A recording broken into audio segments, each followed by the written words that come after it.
ఇవాళ 4వ రోజు తెలంగాణ అసెంబ్లీ సమావేశాలు జరగనున్నాయి. ప్రైవేట్ యూనివర్సిటీతో పాటు బిల్లుతో పాటు మరో 2 బిల్లులకు ఆమోదం తెలపనుంది. ముఖ్యంగా హీల్డ్ పాలసీపై ఇవాళ ప్రధానంగా చర్చ జరిగే అవకాశం ఉన్నట్లు తెలుస్తోంది.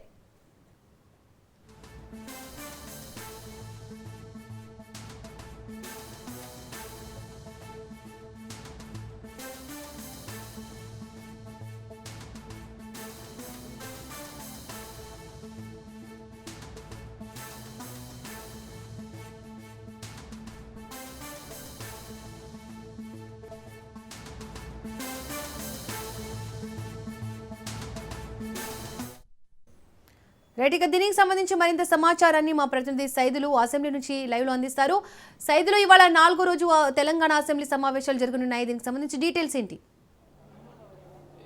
ఈరోజు 4వ రోజు తెలంగాణ అసెంబ్లీ శీతాకాల సమావేశాలు మరి కాసేపట్లో అంటే ఉదయం 10 గంటలకి ప్రారంభమవుతాయి. అయితే ఈ యొక్క 4వ రోజు ఈ యొక్క ఉభయ సభలు ప్రారంభమైన తర్వాత మనకి శాసన సభలో కొన్ని ప్రశ్నలు రానున్నాయి. అవి వాటికి కూడా ఇటు అందరూ కూడా చర్చించి ఒక ఆమోదం కూడా కోరే అవకాశం ఉంటుంది. ముఖ్యంగా ఆర్కేపురం రోడ్డు ప్రాజెక్టు వల్ల బాధితులైన కుటుంబాలకు సంబంధించి నష్టపరిహారానికి సంబంధించినటువంటి అంశం కూడా ఈరోజు వచ్చే అవకాశం ఉంది. సో ఆ నియోజకవర్గ ఎమ్మెల్యే ఆ సమస్యను కూడా ఈరోజు మాట్లాడతారు. దాని తర్వాత ఇంటిగ్రేటెడ్ రెసిడెన్షియల్ స్కూల్కి సంబంధించి, ఎందుకంటే గతంలో ఎంతో రాష్ట్ర ప్రభుత్వం ఎంతో ప్రతిష్టాత్మకంగా తీసుకుంది. సో ఇంటిగ్రేటెడ్ స్కూల్స్కి సంబంధించి ప్రతి నియోజకవర్గంలో కూడా ఒకటి ఏర్పాటు చేస్తామని చెప్పేసి కూడా భావించారు. సో దానిలో భాగంగా ఇప్పుడు వాటి యొక్క లక్ష్యాలు ఏంటి, ఏ విధంగా ముందుకెళ్లాలనే దానిపైన కూడా మనకి ఈరోజు ఒక ప్రశ్న మనకి వేస్తారు. దానిపైన సభ్యులు కూడా చర్చించుకుంటారు. దాని తర్వాత ఇక ప్రభుత్వ ఆసుపత్రులలో వెంటిలేటర్కి సంబంధించినటువంటి అంశం పైన కూడా చర్చకు వస్తుంది. ఎందుకంటే ప్రభుత్వ ఆసుపత్రులలో చాలా చోట్ల వెంటిలేటర్ సమస్య ఉన్నది. సో దానిపైన కూడా ఈరోజు చర్చిస్తారు. ఎక్కడెక్కడ సమస్య ఉంది, ఏ నియోజకవర్గంలో సమస్య ఉన్నది అనేది కూడా ఆ నియోజకవర్గ ఎమ్మెల్యే ఈరోజు ప్రభుత్వ దృష్టికి తీసుకొచ్చే యోచనలో ఉంటారు. దాని తర్వాత ఇక జిహెచ్ఎంసీ విభజనకు సంబంధించి కూడా ఈరోజు చర్చ జరిగే అవకాశం ఉంది. దాని తర్వాత జుక్కల్ నియోజకవర్గంలో టూరిజం డెవలప్మెంట్ చేయాలని చెప్పేసి రాష్ట్ర ప్రభుత్వం భావిస్తుంది. కాబట్టి ఎక్కడ చేస్తే బాగుంటుంది, సో దానికి సంబంధించినటువంటి ప్రణాళికలు ఎలా ఉండాలి ఏంటనే దానిపైన కూడా ఈరోజు చర్చిస్తారు. అదేవిధంగా పరిగి నియోజకవర్గంలో ఐసిడిఎస్ డివిజన్ల మెర్జర్ కూడా ఈరోజు చర్చ జరిగే అవకాశం ఉంది.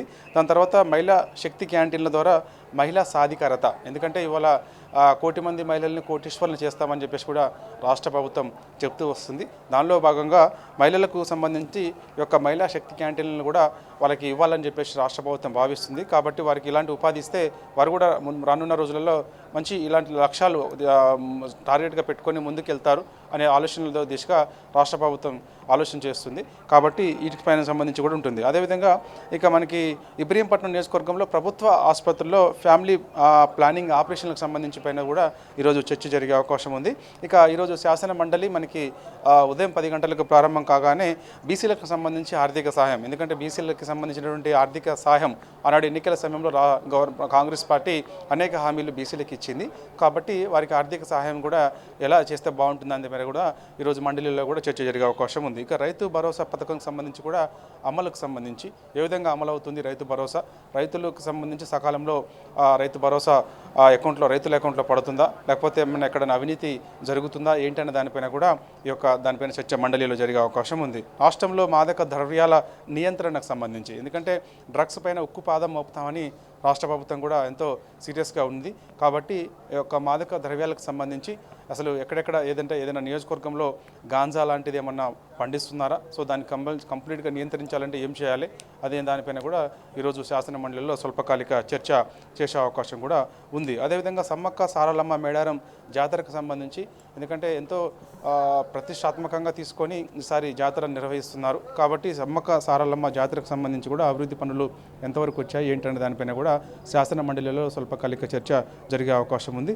చేనేత కార్మికులకు సంబంధించి రుణమాఫీ అంశం పైన కూడా ఈరోజు, ఎందుకంటే చేనేత కార్మికులు చాలామంది ఆత్మహత్యలు చేసుకున్నారు. ఎందుకంటే వారికి అనేక ఇబ్బందులు తలెత్తాయి, గతంలో తెలుసు. చేనేత కార్మికులకు సంబంధించి వారికి కొంత భరోసా ఇవ్వాలని చెప్పేసి కూడా రాష్ట్ర ప్రభుత్వం భావిస్తున్న నేపథ్యంలో సో ఆ రుణమాఫీకి సంబంధించి ఏ విధంగా చేస్తే బాగుంటుందని పేరు కూడా శాసన మండలిలో ఈరోజు చర్చ జరిగే అవకాశం ఉంది. ఇక రాజు యువ వికాసానికి సంబంధించి, ఎందుకంటే రాజు యువ వికాసానికి సంబంధించి లబ్ధిదారులని కొంతమందిని లాస్ట్ టైం గుర్తించారు. కాబట్టి ఆ లబ్ధిదారులకు సంబంధించి ఇంతవరకు వారికి ఇంప్లిమెంట్ చేసే విషయంలో కొంత రాష్ట్ర ప్రభుత్వం కూడా ఏ విధంగా చేస్తే బాగుంటుంది, వారికి రాజు యువ వికాసానికి సంబంధించినటువంటి అంశాలకు సంబంధించి సో వాళ్ళు లబ్ధిదారులు ఎవరెవరు ఉన్నారు ఏంటనే దానిపైన కూడా ఫిల్టర్ చేయాల్సిన అవసరం ఉంది కాబట్టి సో ఎవరికి ఇవ్వాలి ఏంటనే దానిపైన కూడా ఈరోజు శాసనమండలిలో స్వల్పకాలిక చర్చ జరిగే అవకాశం ఉంది. ఇక చాలా కీలకమైనటువంటి అంశం హైదరాబాద్ ఇల్టిపి పాలసీ ఏదైతే ఉందో దీనిపైన అనేక విమర్శలు రాష్ట్ర ప్రభుత్వం పైన కూడా వచ్చాయి. రాష్ట్ర ప్రభుత్వం ఇల్టిపి పాలసీ తీసుకొచ్చింది.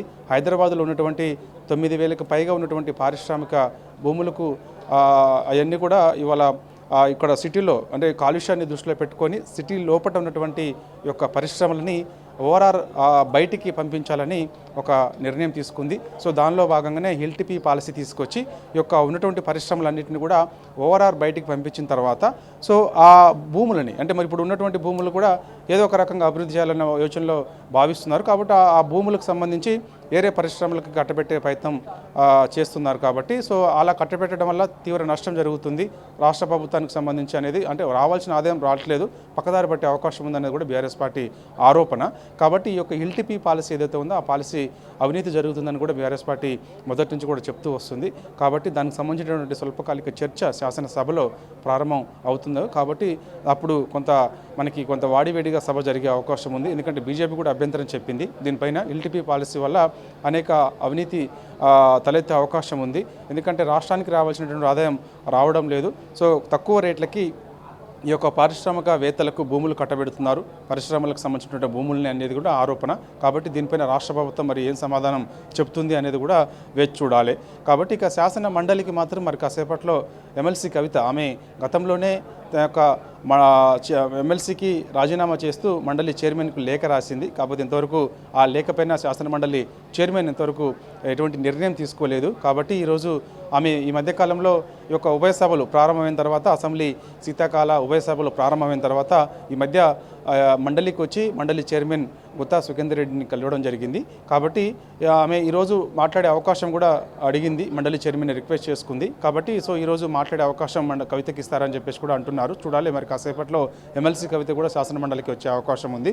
సో ఆమె ఏ అంశాలపైన మాట్లాడుతుంది ఏంటనేది కూడా కొంత ఆసక్తి. దాంతోపాటుగా ఇక ఆమె ఇంతకు ముందే తన యొక్క రాజీనామాకు సంబంధించినటువంటి అంశం ఏదైతే ఉందో అది అనేక సమావేశాల్లో చెప్తూ వచ్చింది. కాబట్టి నేరుగా ఆమె మండలి చైర్మన్ కూడా రాజీనామా చేస్తున్నానని చెప్పేసి కూడా లేఖ రాసింది. కాబట్టి సో ఆ విషయం పైన కూడా ఈరోజు మండలిలో కవిత మాట్లాడే అవకాశం ఉంది. మరోసారి తన రాజీనామాని ఆమోదించాలని చెప్పేసి కూడా మండలి చైర్మన్కి రిక్వెస్ట్ చేసే అవకాశం ఉంది. అయితే దానికంటే ముందు కొన్ని అంశాలు ఆమె మాట్లాడతారని చెప్పేసి కూడా అంటున్నారు. సో ఏ అంశాలు మాట్లాడుతుంది ఏంటనేది కూడా కొంత మనకైతే ఆసక్తి. సో ఇక ఏదేమైనా సరే మనకి కాసేపట్లో అంటే మనకి ఉదయం 10 గంటలకు 4వ రోజు అసెంబ్లీ శీతాకాల సమావేశాలు ప్రారంభమవుతాయి. Right Saidulu, thank you.